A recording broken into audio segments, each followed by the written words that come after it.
देखने गया था मुझे। कहाँ पर? कल मारा है पुलिस वालों ने, भाई को देखने गया था वहाँ पे। हाँ मोहित, हाँ मोहित, मोहित जी ऐसा है ना कि एक डंपर से हमारा एक जवान लड़का है बबलू, और उसका एक्सीडेंट हुआ है घावा चौक पर, और वो अकेला घर में कमाने वाला है, ठीक नहीं। दो उसके, एक भाई है छोटा, एक बहन है छोटी, और माता पिता भी उसके बुजुर्ग हैं, कोई काम धाम नहीं कर पाते बेचारे ना, ठीक नहीं। माँ ही नहीं, मतलब पिताजी हैं खाली उसके, और वो अकेला ही परिवार चलाता था। तो इसमें इनका जो क्लेम का क्या प्रोसेस है?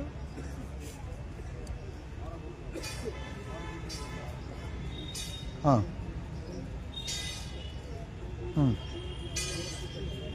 पुलिस की रिपोर्ट बननी है इसमें सबसे पहले, है पुलिस की रिपोर्ट बने। अच्छा, तो पुलिस की रिपोर्ट के बाद वो ट्रिब्यूनल में क्लेम लग जाएगा ना।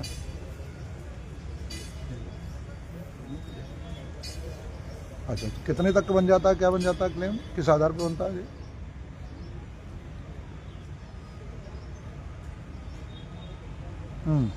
उसके अनुसार जो है ना, हाँ उसके अनुसार बनेगा। लायबिलिटी से क्या मतलब? अच्छा, घर पे क्या क्या जिम्मेवारियां हैं, उनके जाने का परिवार को क्या क्या नुकसान हुआ, परिवार कैसे पलेगा, इन सब को कंसिडरेशन करके ट्रिब्यूनल क्लेम बना के देगा, है जिससे कम से कम उसके जाने से परिवार को जो राहत मिल सकती है वो राहत मिल जाए। मैं ठीक है, मैं पुलिस से बात करता हूँ, रिपोर्ट लगवाता हूँ, फिर ज़रा सपोर्ट करना है, ठीक है पूरी, ठीक है।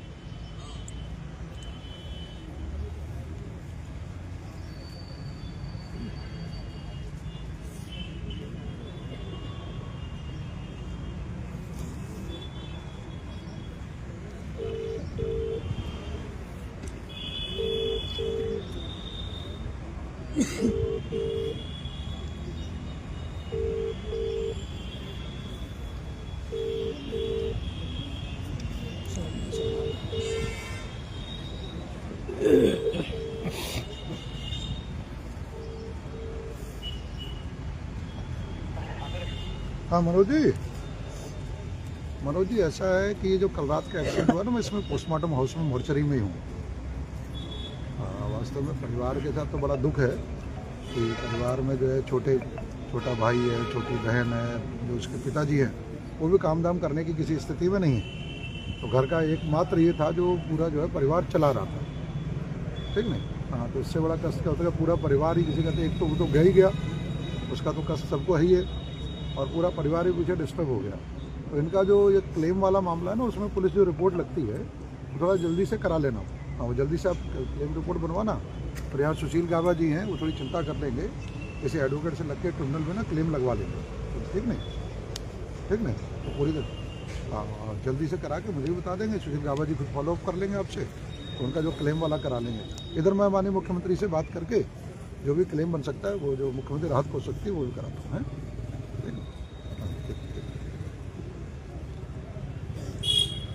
देखिए, ये जो कल की रात की घटना है, एक युवा रामपुरा का बबलू, और वो यहाँ इंदिरा चौक से गाबा चौक की तरफ जा रहा है, और वहाँ पीछे से डंपर भी आ रहा है, और डंपर से वो कुछ जो खुद बहुत ज़्यादा काम करने की स्थिति में नहीं है स्वास्थ्य के कारणों से, छोटा भाई है, एक बहन है, छोटी बहन है, यानी पूरा परिवार जो चला रहा था वो बबलू चला रहा था।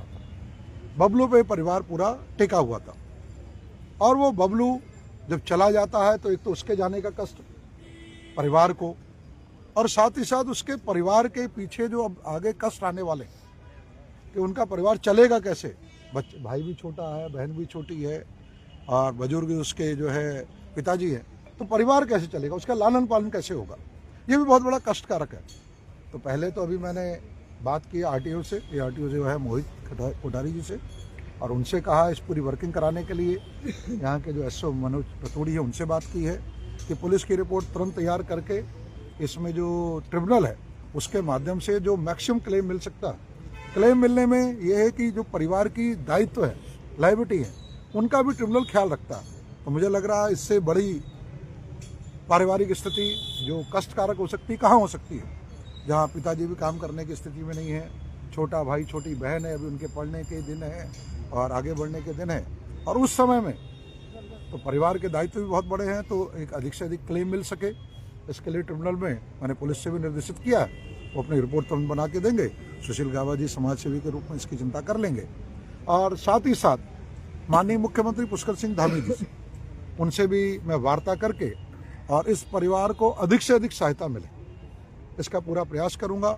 अभी जो एक्सीडेंट हुआ था इंदिरा चौक पर, उस परिवार में भी 4 मेरे ख्याल से बच्चियां थी, तो त्वरित भी हमने सहायता की थी। उन बच्चियों की पढ़ाई के लिए भी जो सहायता हो सकती है वो पढ़ाई के लिए भी सहायता की थी कि जहाँ बच्चियाँ पढ़ती हैं, वो कोई कॉलेज में पढ़ती हैं, तो वहाँ पर भी उनकी फ़ीस माफ़ हो जाए, फीस कम हो जाए। तो उसमें भी मैंने व्यक्तिगत प्रयास किया ताकि वो बच्ची आगे पढ़ सके। उसमें से एक बच्ची का हमने प्रयास किया और उसने खुद भी मेहनत की, तो उसकी एक बच्ची की नौकरी भी लगी है, वो भी अपने जो है काम करना उसने शुरू किया। और साथ ही साथ माननीय मुख्यमंत्री जी से मैंने निवेदन किया था, तो वहाँ से भी चेक स्वीकृत करा के अभी मैं हफ्ते भर पहले वहाँ से गया था 19 तारीख को, तो माननीय मुख्यमंत्री जी ने एक राहत कोष के लिए उनके लिए जो चेक है उस परिवार के लिए वो स्वीकृत कर दिया। उस चेक को भी जैसे वो आ जाता है तो उस परिवार को मैं दे के आऊँगा। तो वास्तव में वो भी बहुत बड़ा कष्टकारक था, उस परिवार में वो कमाने वाला नहीं था, तो हमने जो भी कर सकते थे, अब जो चला जाता है उसकी कमी तो कोई पूरी नहीं कर सकता, लेकिन एक जनप्रतिनिधि के रूप में और जितने हमारे सामाजिक लोग हैं, हम सब लोग मिल के जब परिवार के साथ खड़े होते हैं तो कहीं ना कहीं एक उन्हें हिम्मत मिलती है। तो वो जो 4 बहनों के, जो 4 बच्चियों के पिताजी थे, वो परिवार आगे खड़ा हो सके, उसके लिए माननीय मुख्यमंत्री जी खुद भी चिंतित है। ऐसे ही इस परिवार के लिए भी माननीय मुख्यमंत्री से वार्ता करके और उस वार्ता करके हम माननीय मुख्यमंत्री से उसी चीज़ को करा के लाएंगे। जिस तरीके से डंपर से ये लगातार एक बीच में नज़र में आ रही है कि हमारे एक्सीडेंट हो रहे हैं, ये बहुत ही दुखद है, कष्टकारक है। एक साल में 40 से 35 एक्सीडेंट जो मौतें हुई हैं वो सिर्फ डंपर के ही कारण है। तो इसमें निश्चित रूप से मैं खुद ही यहाँ के जो वरिष्ठ पुलिस अधीक्षक उनके साथ, जो हमारी यातायात जो पुलिस अधीक्षक है हमारी, जो मैं उनसे जिस लगातार एक्सीडेंट के कारण से जो मृत्यु हो रही है, इस पर रोक लगे, इसके पूरे प्रयास किए जाने चाहिए। और इस प्रकार की सड़क दुर्घटनाएं बहुत दुखद है, तो इसके लिए मैं व्यक्तिगत रूप से भी अभी जो है हमारे जो एसएसपी उनसे बात करने वाला हूँ, एसपी ट्रैफिक से बात करने वाला हूँ, और इसकी सामाजिक हम करेंगे और बच्ची पढ़ सके, विद्यालय में से कोई परेशानी ना आए, हम पूरी तरीके से उसकी चिंता करने वाले हैं। मुख्यमंत्री राहत कोष से चेक तो आ ही जाएगा, लेकिन बच्चे की पढ़ाई किसी तरीके से डिस्टर्ब ना हो, इस बात की चिंता मैं खुद करने वाला हूँ।